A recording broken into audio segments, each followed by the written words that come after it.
ये पौधे तुम्हें बहुत पसंद है ना बकुला?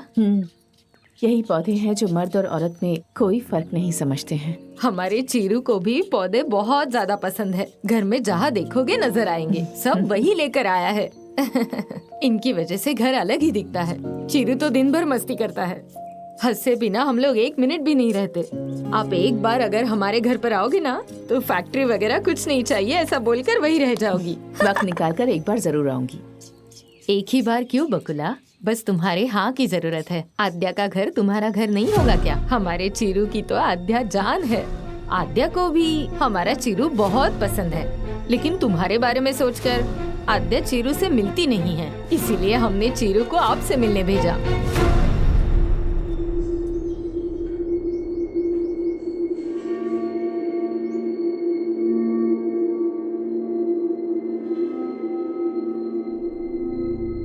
सुन लिया बकुला, वो आया तभी मैंने कहा, मना किया था कुछ तो गलत है, पर तुमने बोला मेरी नजर ही गलत है। अब देखो मेरी नजर गलत है या सही है। सरिता जी चुप हो जाइए आप भी औरत है ना। एक औरत होकर दूसरी औरत को धोखा कैसे दिया? असल में गलती तुम्हारी है। मम्मा तुम चुप रहो। क्या है आध्या, ये सब लोग तो अनजान थे। तुम्हें अपनी माँ के बारे में सब पता था, फिर भी तुमने ऐसा किया। एक तुम्हारे ऊपर ही तो विश्वास था और तुम भी सबकी तरह ही निकली। मैं एक ही बात कहूंगी, क्या घटिया परवरिश है। परवरिश की तो बात मत कीजिए। क्यों इतना गुस्सा आ गया आपको? पहले सोचना था। ऐसी बातें क्यों कर रही हैं आप? मैं सिर्फ बात कर रही हूँ, यही बहुत है। दीदी अब तो हद ही पार हो गई, चलो चलते हैं। अभी खड़े क्यों हो? निकलो यहाँ से, शर्म ही नहीं है। देखिए जरा शांत हो जाइए। क्यों? खामोश। यहाँ किसी तरह का कोई पहाड़ नहीं टूट पड़ा है जो तुम इस तरह से चिल्ला रही हो। मेरे लड़के ने उस लड़की से प्यार किया है, किसी को धोखा वगैरह दिया है क्या?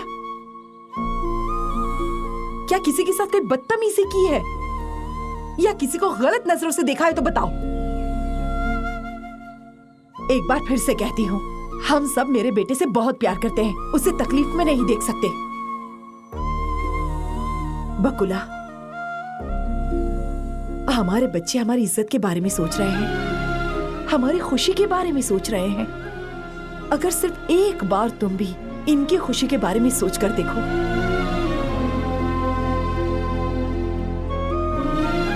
मैं चीरू को कभी तकलीफ में नहीं देख सकती। ऐसे में अगर उसे कोई दर्द हुआ, चाहे वजह कुछ भी हो, मेरी तो जान निकल जाएगी। बकुला, उम्र में तुम छोटी हो, लेकिन मैं तुम्हारे सामने हाथ जोड़ती हूँ।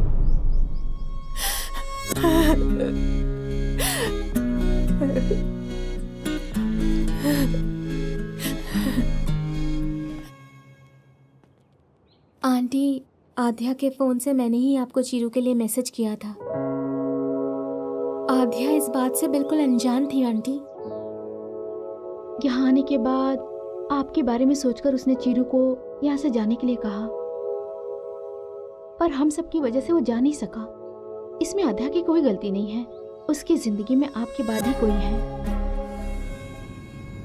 क्या हुआ आध्या?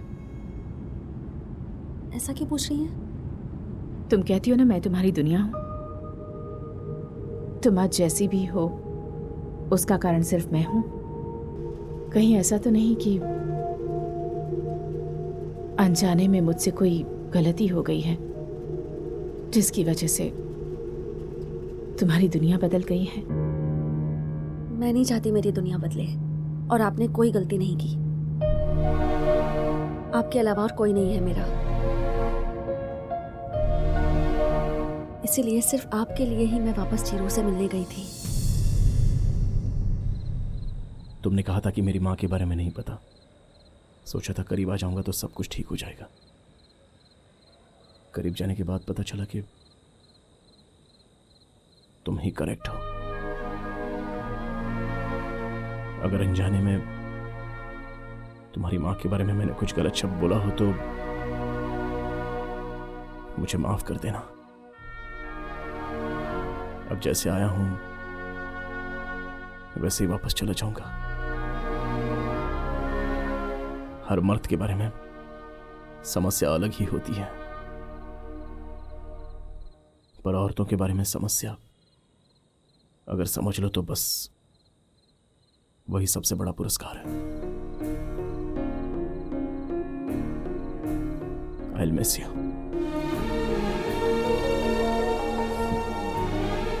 कोई अगर किसी से प्यार करता है तो आई लव यू बोलता है, लेकिन मेरे आई लव यू बोले बिना ही ऐसी स्थिति आ गई तो ऐसा तो मैं दुनिया में अकेला ही हूं।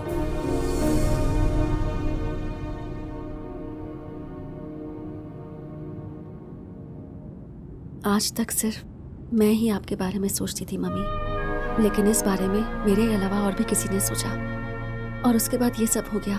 पर अब तो हो चुका है ना, तो अब जाने दीजिए। आंटी ने मुझे चेन दी थी, बस वही लौटानी है। कीर्तना के हाथ भिजवा दूंगी, आप फिक्र मत कीजिए।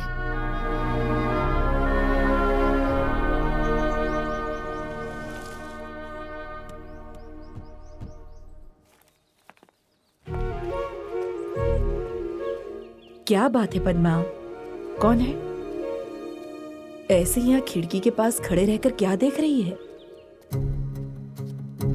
आइए, आओ बेटी। जाओ उन्हें अंदर लेकर आओ। तुम लेकर आओ। हाँ? पद्मा आइए। कौन है? बैठो। आओ आते। आओ, बैठो ना।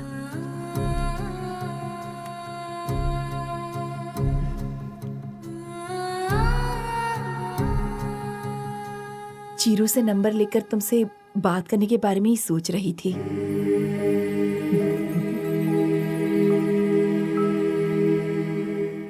चाय कॉफी कुछ पियेंगे? नहीं, जरूरत नहीं है। Thank you. चाय कॉफी बनाने में 15 मिनट लगेंगे ना। हम लोग कोई सवाल ना करे इस बात से डर रही होगी। नहीं पीनी है तो जाने दो, हमें क्या।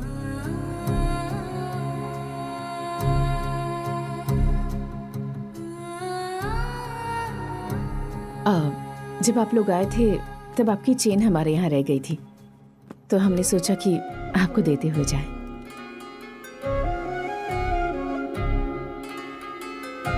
अरे इतनी जल्दी क्या थी, बाद में भी दे सकते थे। ऐसी कोई बात नहीं है, हम इसी तरफ आ रहे थे तो मैं जा रही हूँ। पद्मा आप जा रुको, रही हैं? ये लोग आए हैं ना घर पर। यहाँ किस लिए आए हैं? मैं चुप नहीं रह सकती, कुछ तो बोलूंगी। फिर यहाँ भी कुछ होगा। मेरी वजह से काफी कुछ हुआ है। क्या है कि लाडला बेटा है ना, इसीलिए कभी कुछ नहीं बोली। उसने अगर पूछा, पद्मा माँ मैंने तुम्हारे पेट से जन्म नहीं लिया, इसीलिए तुमने ऐसा किया ना, तो मैं क्या जवाब देती? मैं बर्दाश्त ही नहीं कर पाती। जो सबके दिल में था बस वही कहा मैंने। उसके लिए मैंने कितना कुछ सुना। कौन थी वो? छोटे बाल थे जिसके कंधे तक बाल है, कौन थी वो? सरिता को वो नहीं कहना चाहिए था, मैं मानती हूँ। बात वो नहीं है। सरिता ने जो बातें की उसका दुख नहीं है मुझे, लेकिन उस वक्त आप चुप थी, इस बात का दुख है। क्या बात करती मैं पद्मा? मेरी जगह अगर तुम होती तो तुम भी चुप ही रहती। मेरा पास तुमसे अलग है। मेरी जिंदगी में तुम्हारी तरह 10 लोग नहीं हैं। जिंदगी में हर एक कदम सोच समझ कर उठाना पड़ता है, सब कुछ खुद करना पड़ता है। नहीं कर पाई तो किसी और के सामने मदद के लिए हाथ फैलाना पड़ता है।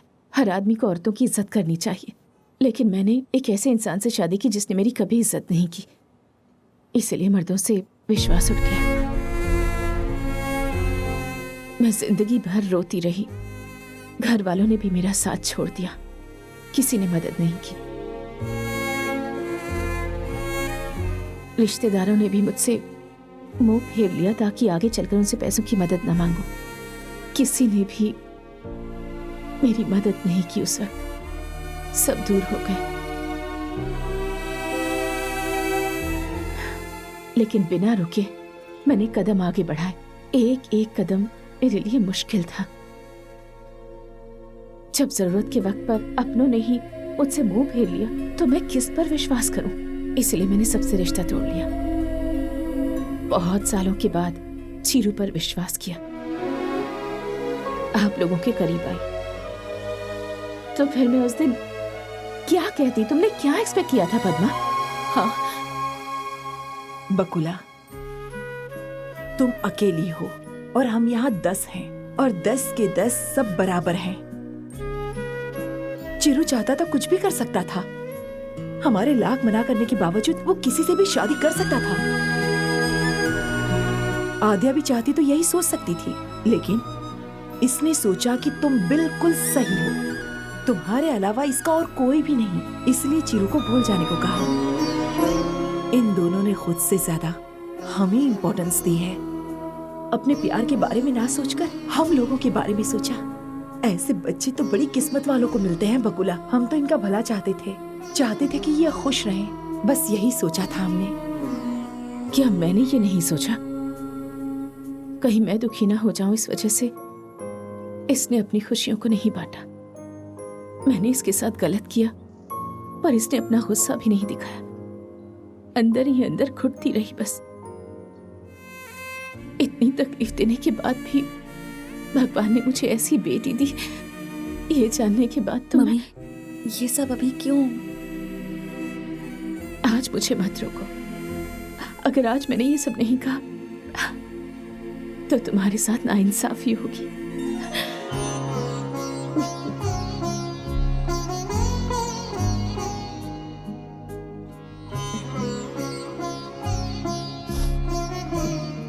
सब लोग एक तरफ रहें और हम लोग एक तरफ रहें तो वो दर्द कैसा होगा मैं समझ सकती हूँ। जब प्रवलिका बिल्कुल अकेली थी तब चीरू ने उसका साथ दिया, उसे उसके प्यार से मिलाने की कोशिश की, तभी समझ गई कि वो अलग है।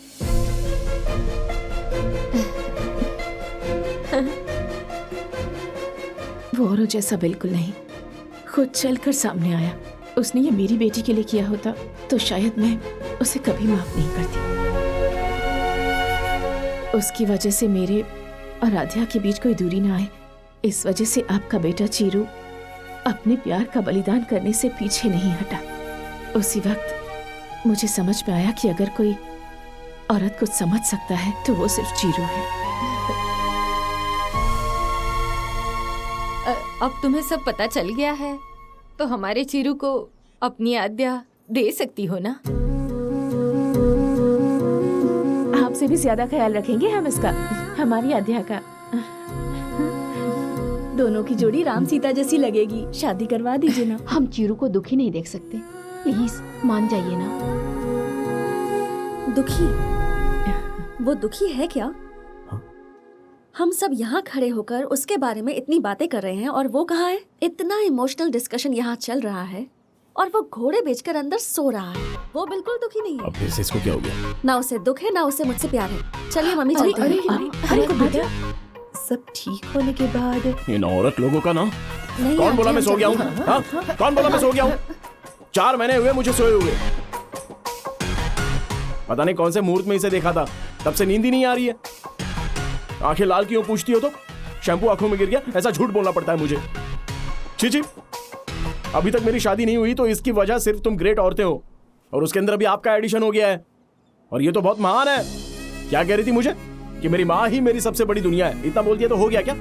और तुम सब लोग भी बहुत ग्रेट हो, बस मैं ही एक बेवकूफ हूं यहाँ। अरे छोटा सा बच्चा है, बहुत शरीफ है, ऐसा हो गया तो तुम्हें जरा भी दया नहीं आई मुझ पर? अब औरतों से युद्ध करने की ताकत ना मुझ में तो नहीं है। तुम लोगों को समझने के लिए भगवान ने इतना दिमाग किसी में भी नहीं दिया है। हाँ, लेकिन एक बात मैं जानता हूँ, और तो आप लोगों को प्रणाम। सासू माँ, सॉरी सॉरी सॉरी, मुझे माफ करना। बस आपकी बेटी मुझे दे दीजिए, मैं उसको बहुत चाहता हूँ। प्लीज इसको भेज दो ना। आओ ना। खुश रहो।